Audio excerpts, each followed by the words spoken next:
Hello, welcome back to the video lecture series for Introduction to Data Programming using Scala. In this video we continue looking at our mutable singly linked list. In the last video we wrote several of the methods for it. Now we want to finish that out. We have three more methods that we want to write. An insert, an iterator, and a remove. Let's start with the remove. Mainly because as my way, I generally go from easiest to hardest, and I'm going to argue that insert all is probably the hardest, but remove is definitely the easiest of these. So when I want to remove a node, if we look at our picture, let's say I wanted to remove this node here. This is node number 2. So what I would have to do is I would have to walk. Now note that I don't want to walk 0, 1, 2, because if I get here, I've gone too far. Turns out when you're removing, you need the node before the one that you're going to remove, because you have to reset this pointer. In order to take this node out, what I really need to do is just direct that pointer over to here. And actually I can leave it just like that. It doesn't matter that this has a pointer going there. This is a one-way connection. The rest of the linked list doesn't know about it. This node will then be picked up by the garbage collector at a later date. Okay. So all I have to do is find the node before the one I want to remove and then change its next pointer. Okay, so let's see how we can put that into code. And note this is also supposed to return to us the data of the thing at the node that we are removing. Okay, so I'm actually willing to start off by copying the apply method and then figuring out what changes need to be made. So removing, they ask for something that's out of bounds. Otherwise, rover equals head. And now this has to stop one shy. Okay, I can't go all the way up to the node that contains what I want to remove. I have to stop one before it. And that in and of itself might indicate another special case that I need to have in here, but we'll continue on with this as it is. So I walk until I get to the node before the one that I want to remove. At this point, I need to remember the element, the data of the element after the rover. So data or rover.next is the thing that we are removing, and so rover.next.data is the data that's being stored there. And then to actually do the removal, we do rover.next equal rover.next.next. Okay, now these types of expressions here where you have multiple dots in them, they often wind up confusing students, so let's talk about what this means. So once again, if I was removing this element, we stop, so I said I'm removing element 2, our loop would go 0, 1, and it would stop there. So rover would be pointing at this node here, and I need to pull off the data from here. So since this is rover, rover's next is here, and I pull off the data element. So rover's next data gives me the data that I want. And then I want to set rover's next, so this pointer right here, and I want to set it to point to the box down here. Well, where do I have a box for this? Well, in the next pointer of rover's next. So I set rover's next equal to rover's next, which makes this pointer here point to the same thing that that pointer there does. And so that's what we put inside of the code there. Now, this works for most cases. It works very nicely for the case that I was illustrating here. It does not work for all cases. There's also another shortcoming here. In general, you might have noticed that the shortcomings that we tend to have for this are when the things that we are modifying involve the head or the tail. What if the element that I was removing was not this one here? What if the element I had been removing was this one here? Well, then the rover would stop here, and it would take this pointer and set it to rover's next, which would be null. And so it would blank that out, and everything's happy, except for the fact that the tail is still pointing to this node, which is no longer part of the list. So we need to do one check there. When we're done with this, we need to say if rover's next is null, then TL equals rover. Okay, because we removed the last thing, and we need to, the thing that we were pointing at our rover is now last, because we've taken out the only thing that was after it. Okay, what about the other end of the list? So one extreme case is when we remove the thing at the tail. What if we're removing the thing at the head? Well, in that case, we don't need to walk our list at all. All we need to do is take the head pointer and point it past to that next element. Okay, so let's go ahead and edit the code so that we have this special case here. If the index that I'm removing is equal to 0, else do all this other stuff that we've written.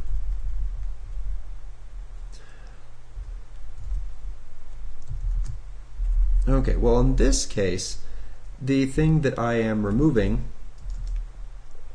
is head. So let's make our return variable that we can return it there. And I want to link around that first element. Okay. Turns out that for this case as well, what if our list only had one element in it and we remove that one element? Well, then it's possible. So if we did that, then HD would be null. And if HD is null when we're done with this, I should set TL to null as well. That would be the case where I have one node, head points to it, tail points to it, and then we remove it. Okay, well in that case, the head should be null and the tail should be null. Another thing that I need to do inside of here, either way we go in this, num elms minus equals 1. And because we have just taken something off of our list. Okay, 2 more items to write in here. I'm actually going to go with Iterator first because it's, I don't know, I think it's a little bit easier. The main thing is that we need to be returning an iterator. And that's really where the challenge comes in here. So what does an iterator need to have inside of it? Well, the iterators in Scala have a next and a has next in them. So we need to def next, and next returns the next element, so it's type A. And we also need to have a has next, which returns a Boolean. So the thing about iterators, we've seen that when we want to walk through a linked list, we wind up using this scheme where we have a rover. We have some type of variable and then a loop, and it takes that variable and sets it to the next. And so that's how we walk through a linked list. The purpose of iterators is so that you can walk through a linked list or an array or whatever and do it all in the same manner. So it doesn't matter if you're walking through a linked list or through an array or some completely different data structure. If they can give you an iterator, that iterator has the job of making it so that next and has next do what they're supposed to do, so that someone can write a simple loop and have it work. So how do we make this work? Well, it turns out that we need these to do exactly what our a for loop or a while loop would do. This is more of a while loop here because the has next is giving us back a Boolean, so we want to say while iterator dot or iter dot has next, then we pull off the next. Okay. Just like this, probably the best way to do this is to make a rover and set it equal to the head. So how do we know if you have next? Well, rover's not null, there's another element in the list. I'm going to go ahead and take out that white space. What about for next? Okay, if I want the next element in there, well, first I need to give them the element at the current node. So I get rover's data, and I return at the end, and then I set rover equal to rover dot next. And this gives us a proper iterator for our linked list. So if you picture this being inside of a while loop, the while loop asks, is rover null? If rover's not null, it pulls off the data from the current rover and moves rover to the next value. And then it checks, is rover null? And pull data, move to the next. Boom, boom, boom, boom, boom. Over and over and over again. And so this iterator will allow you to walk through a list even if you know nothing about its internal structure. In fact, because we made our node class private, nothing outside of this list can walk through nodes. But we've encapsulated that inside of here so that outside code doesn't have to know about the nodes. It doesn't actually have to be able to make a rover, and it can walk through it in an efficient way. By the way, never walk through a linked list using apply. Okay. Why not? Because apply has a loop inside of here. So when you do apply 0, this is really fast. But then apply 1 takes a little longer, and apply 2 takes a little longer, and apply 3 takes a little bit longer than that. And so if you have n elements in your list and you walk through all of them with apply, you wind up doing n squared work. Okay, so you never walk through a linked list by repeatedly calling apply. You instead use an iterator, because the iterator has this rover which keeps track of where you are. Okay, our last method here is insert all. Just by writing that, I'm getting rid of our one error that we had. Yay, everything is happy. Obviously this won't pass the test on insertion. So the insert all is somewhat more powerful than for example, remove. Removed a single element. This is a little bit more complex because it potentially inserts multiple elements into our list here. Maybe it's just one element, but we don't know that a priori. So the first thing we need to do is, just like with all of our other methods, well, first I'm going to do something that looks like that. Except I do believe that we can insert at the very end, so I'm only going to throw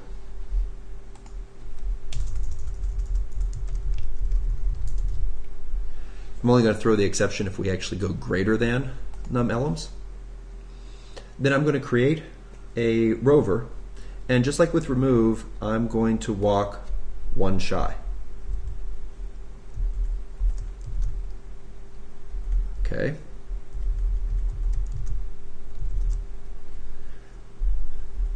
So this gives me the node before where I want to do my inserting. So let's go back to our picture here.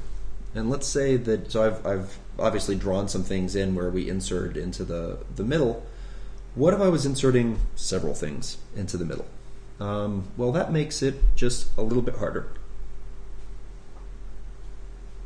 in that I need to do this process across a loop that runs through the elms. Okay. But the whole process of adding stuff, once again, if I want to add at the index that's equal to this node, I don't want to walk all the way to this node. I actually want to walk to the previous one because I'm resetting the next pointer on it.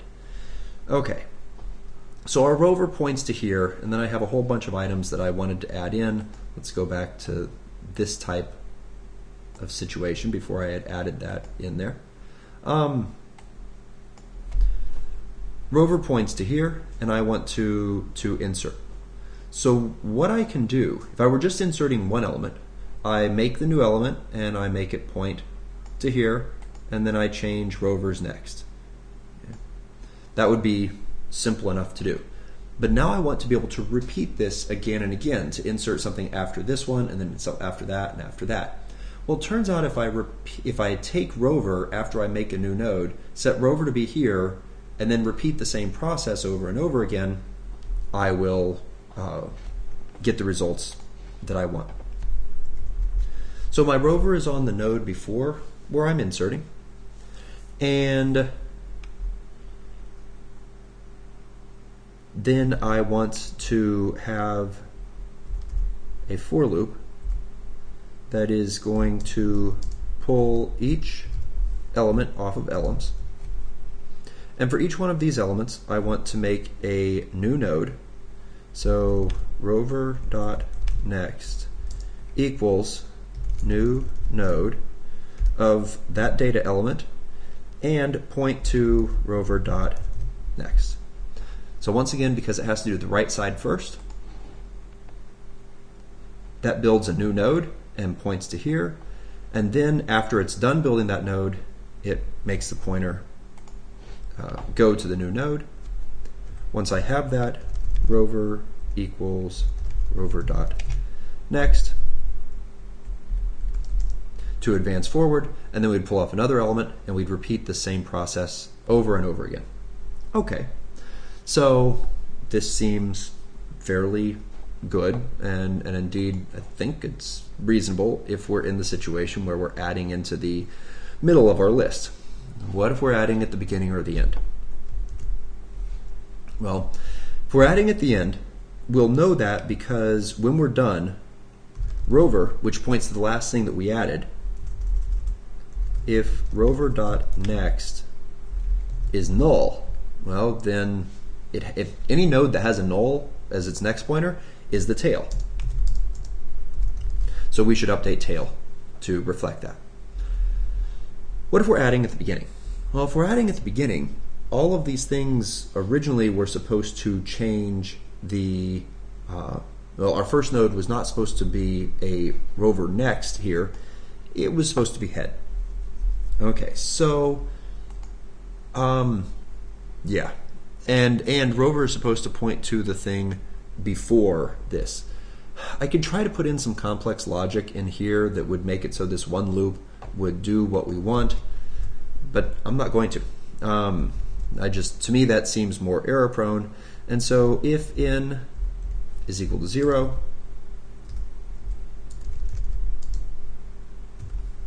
then I'm going to do some special case logic. If n is not equal to 0, then I'll do what we have down here. When n is equal to 0, I'm actually going to do things somewhat similarly. The first thing I'm going to do is I am going to make a new node and make for the first element. I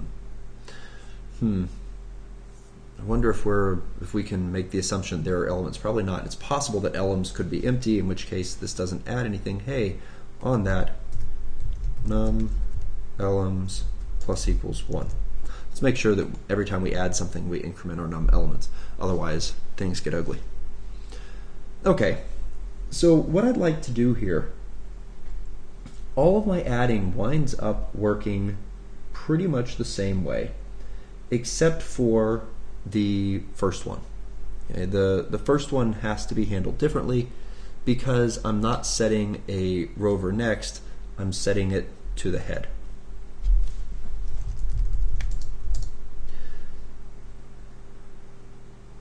And this is a traversable, so we can go across it multiple times. And I actually want something that's going to be consumed here.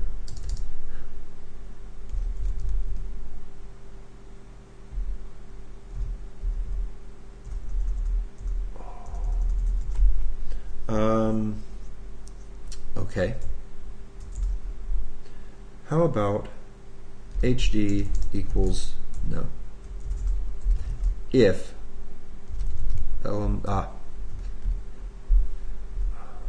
if elms dot non-empty. Okay, I just don't want to have to deal with the case where if elements is empty, and then I can't pull off the first element, yada yada. Okay, so if it's non-empty, then I can call head on it, and everything is happy. HD equals new node of elms dot head, comma, HD. Okay, so I'm linking in a node at the very beginning. I create so if we had been in this situation here, I make a new node, it links into there, and then I'm setting that to be my head pointer. Okay. After that, turns out everything else that I can do can follow the general approach that we had here, where I can create a rover that's equal to that head pointer. So after we've added our first one and we're in this situation, I'm going to make rover point to right here, and the next thing I pull off of elms should go after that. So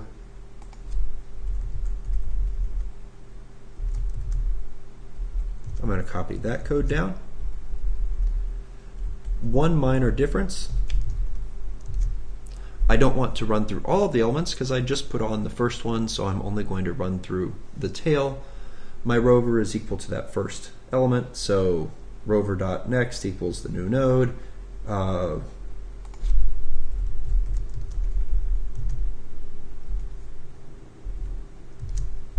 Make sure that we increment the elements in both those locations. Rover equals rover.next. So run, and apply them all. If when we're done, the last thing that we added has a next of null, it's also our tail. And so this will reset the head.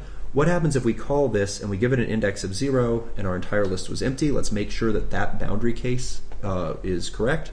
Well, it will pass through here because it is not it's not less than 0 and it's not greater than num elms. It's equal to num elms, and it's equal to 0. And if the stuff that we're adding is non-empty, then it comes into here. So it takes and sets the head equal to this new node for the first element off of elms. Now note that tail is still like completely null at this point, but we've added one element in and we've added to our counter. And then we set rover to point to that first element that we added. We pull off the next thing that we're adding, we make a node, and we link it in. Count it, and move on.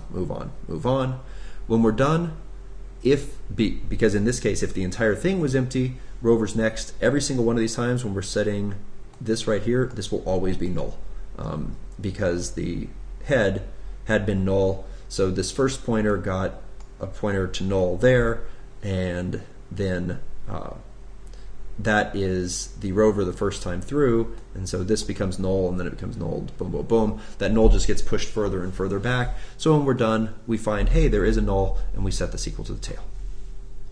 Okay, so this is a complete implementation of our singly linked list, the mutable singly linked list. It's not exactly short, but it's not heinously long. This needs to be tested. Okay, there's definitely sufficient complexity in here that we need to write unit tests for this and make sure that it works and does what we want to. But that's not going to happen in this video. So we'll see you again later.